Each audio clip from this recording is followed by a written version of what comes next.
आइए, तो यहाँ पे फर्स्ट क्वेश्चन अगर आप देख रहे होंगे स्क्रीन पे, तो क्या है, he was very of failure didn't he.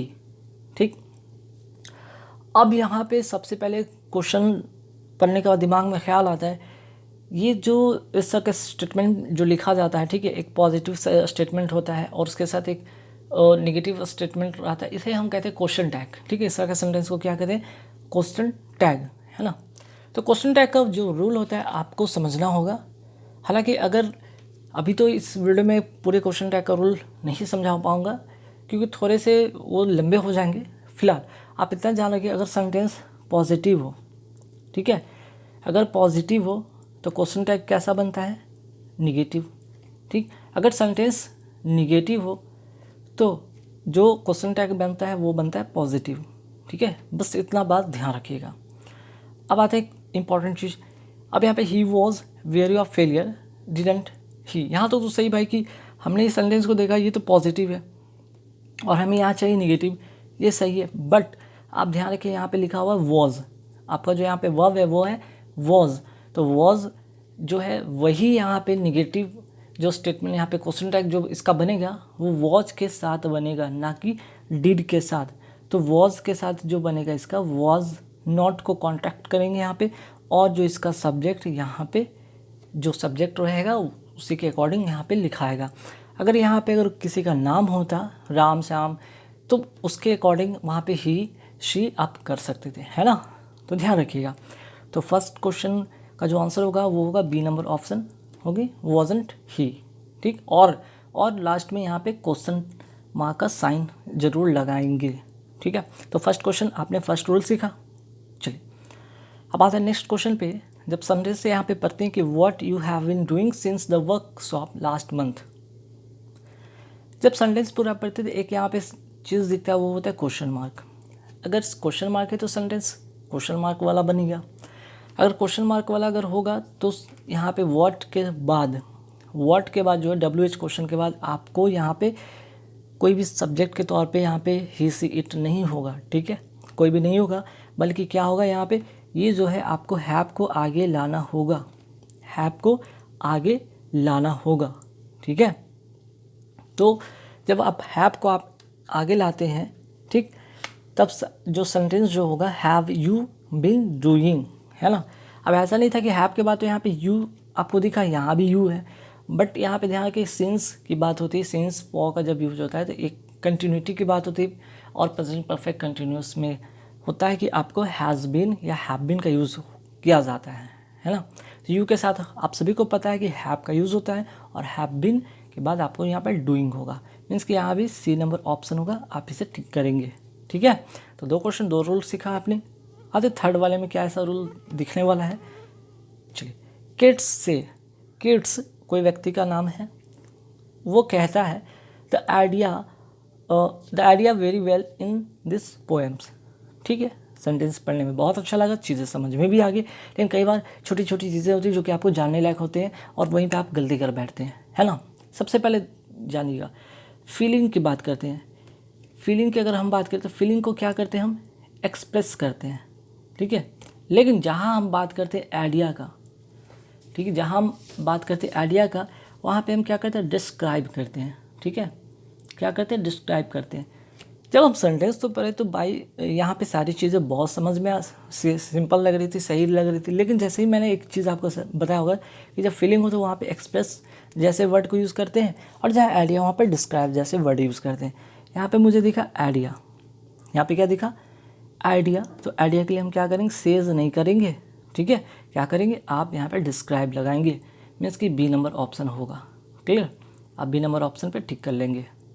तो ये बहुत अच्छा यहाँ पे रूल सीखने वाली बात होगा। फीलिंग के लिए आप क्या करते हैं, एक्सप्रेस करते हैं, आइडिया के लिए आप डिस्क्राइब करते हैं, है ना। चलिए अब नेक्स्ट क्वेश्चन है, the enemy soldiers went back hastily. अब यहाँ पे क्या ऐसा चीज़ होगा या फिर क्या यहाँ पे गलती है जिसे आपको सुधारना होगा। तो सबसे पहले हम बात कर रहे हैं यहाँ पे सोल्जर्स की बात कर रहे हैं। ठीक है, तो एनिमी सोल्जर्स की बात कर रहे हैं, और वेंट बैक से पता चल रहा है कि बहुत तेज़ी से की बात की गई है यहाँ पे। तो इससे बात पता चला कि सोल्जर है, और वेंट बैक से भी एक चीज़ तो पता चला कि भाई वो वापस लौटने की बात हो रही है।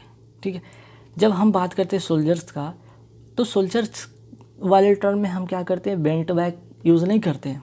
पीछे हटने के लिए हम बेंट बैक का यूज़ नहीं करते हैं, बल्कि हम इसकी जगह पे क्या यूज़ करेंगे, रिट्रीट यूज़ करेंगे। ठीक है, रिट्रीट, चूँकि यहाँ पे वेंट लगा के यहाँ पे V2 का यूज़ किया गया था, इसलिए यहाँ पे भी रिट्रीटेड होगा। रिट्रीटेड का मतलब यूँ होता है मोर्चे से वापस हो जाना। ठीक है, मोर्चे से जो मोर्चा संभाल रखे थे सोल्जर, जो एनिमी सोल्जर हैं, वो मोर्चे से क्या होते हैं, वहाँ से वापस आ जाते हैं। मोर्चे से वापस आ जाना, आना या हो जाना, वापस आना या हो जाना। लेकिन यहाँ पे एक और वर्ड दिखता है, रिट्रेंच। रिट्रेंच का मतलब होता है कटौती करना। ठीक है, ये इसका आंसर नहीं होगा, बल्कि आंसर जो है इसका ये है, बी नंबर ऑप्शन इसका आंसर है। तो ध्यान रखिए, जब भी सोल्जर से ऐसे वर्ड आपको दिखे तो सोल्जर्स हमेशा, अगर बात करें अपने मोर्चे से वापस आने की बात होती है, वहाँ पर रिट्रीट की बात की जाती है।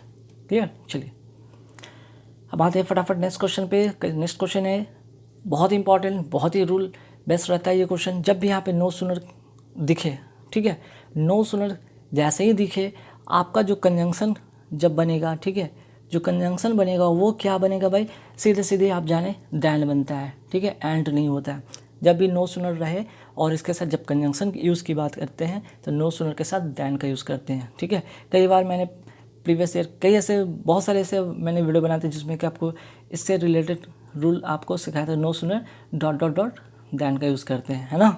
चलिए अब आते हैं नेक्स्ट क्वेश्चन पे। नेक्स्ट क्वेश्चन है, we have already disposed our old house. ठीक, अब यहाँ पे देखिए डिस्पोज के साथ यहाँ पे कहा गया कि ओडा वाले ऑफ यूज़ करें, ऑफ यूज़ करें या ऑट यूज़ करें। समझने वाली बात है कि we have already dispose a old house. Old house को यहाँ पे क्या कर रहे हैं हम लोग, ओल्ड हाउस से यहाँ पे छुटकारा पाने की बात की गई है। तो ध्यान रखिएगा, ये डिस्पोज के साथ हमेशा जो फिक्स प्रीपोजिशन होता है ऑफ का यूज़ होता है। ठीक है, फिक्स प्रीपोजिशन वाले में मैं वीडियो जब बनाया था तो उसमें भी मैं फिक्स प्रीपोजिशन का जो है इस बात का मैं वहाँ पे जिक्र किया था कि ध्यान रखिएगा कभी भी डिस्पोज के साथ ऑफ यहाँ पे लगाते हैं जब आप छुटकारा पाने के सेंस की बात करते हैं। ठीक है, तो आप सी नंबर ऑप्शन की यूज़ करेंगे। काफ़ी इंपॉर्टेंट क्वेश्चन है, ध्यान में रखिए इसे।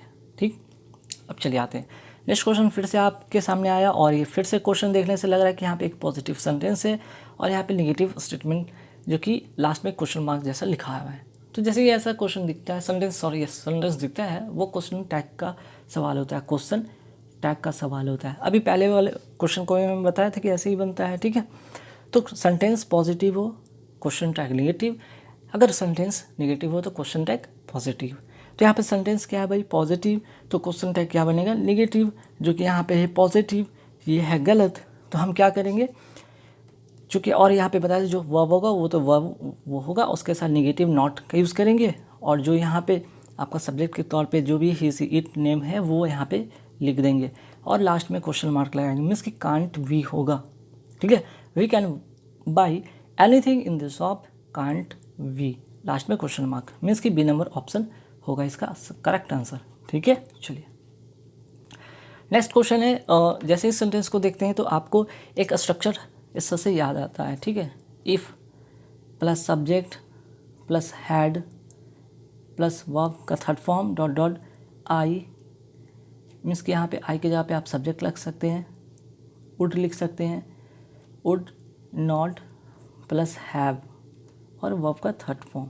तो ऐसे स्ट्रक्चर जैसे दिखता है, आप क्या करेंगे, if I had followed your advice I would not have regretted today. ठीक है, I have not regretted today.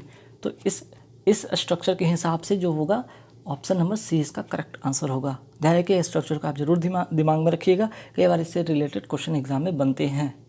ठीक, चलिए नेक्स्ट जो क्वेश्चन पे आते हैं, ये भी बहुत ही इंपॉर्टेंट क्वेश्चन है, अपने आप में एक कह सकते हैं फिक्स प्रीपोजिशन जैसा वर्ड है। जैसे कि यहाँ पे लिखा हुआ है एक word answer of, answer for का मतलब होता है जवाब दे होना। क्या होना भाई, जवाब दे होना, मीन्स कि आपके ऊपर कोई जिम्मेदारी थी और उसके लिए आप उस चीज़ के लिए जिम्मेदार हो, जवाबदेह हो। ठीक है, somebody must be made to answer for the securities scam, means कि सिक्योरिटी स्कैम्स की घटना हुई थी, जो ये चीज़ हुआ था, उसलिए कुछ लोग जिम्मेदार थे या उन्हें जवाबदेह माना गया था। ठीक है, तो यहाँ पे पूछा गया था भाई आंसर के साथ क्या हम टू लगा सकते, अपॉन लगा सकते, आफ्टर लगा सकते, या नो इम्प्रूवमेंट रखेंगे। तो आंसर होगा नो इम्प्रूवमेंट, मीन्स कि ये सही है। ठीक है, ये सही है। अब सवाल पे आते हैं क्वेश्चन नंबर 10 पर, corruption is the most serious problem in India. तो क्या ये यहाँ पे कुछ चेंजेस कर सकते हैं? द मोर सीरियस नहीं, कॉम्परेटिव तो बनाने नहीं है, सीरियसर कोई यहाँ पे फिर से कंपैरिजन जैसा कोई वर्ड होता नहीं है, और सीरियस यहाँ पे सिर्फ corruption is serious problem in India नहीं कर सकते, बल्कि यहाँ पे जो सेंटेंस होगा वो होगा नो इम्प्रूवमेंट, मीन्स कि करप्शन इज़ द मोस्ट, क्योंकि उस प्रॉब्लम के बारे में हम उस पर फोकस कर रहे हैं, बता रहे हैं कि ये जो है मोस्ट सीरियस, बहुत ही गंभीर, ये कह सकते हैं कि प्रॉब्लम है, एक गंभीर और बहुत ही बड़ी समस्या है इंडिया में। ठीक है, करप्शन। चलिए, तो गाइस यहाँ पे 10 जो क्वेश्चन थे जो कि सेंटेंस इम्प्रूवमेंट बेस्ड हैं। ठीक है, सेंटेंस इम्प्रूवमेंट बेस्ड थे। तो ऐसे कई सारे वीडियो आएंगे, हालांकि यहाँ पे अभी तक इस वीडियो में 10 ही क्वेश्चन है, लेकिन बहुत सारे ऐसे वीडियो आएंगे जहाँ पे आपको 10-10 करके कई सारे ऐसे वीडियो मिल जाएंगे जहाँ पे आपका सेंटेंस इम्प्रूवमेंट से रिलेटेड बहुत सारे ऐसे क्वेश्चन आपको देखने को मिल जाएंगे जो सीधा सीधा एग्जाम में पूछे जाएंगे और आपका 100% मार्क्स गेन होगा। ठीक है, तो इसी तरह मैं छोटा छोटा वीडियो लेकर आऊँगा। आप हमें कमेंट करके बस इतना बताना कि भाई वीडियो कैसे लगी, कमेंट करके बताना कि समझ में चीज़ें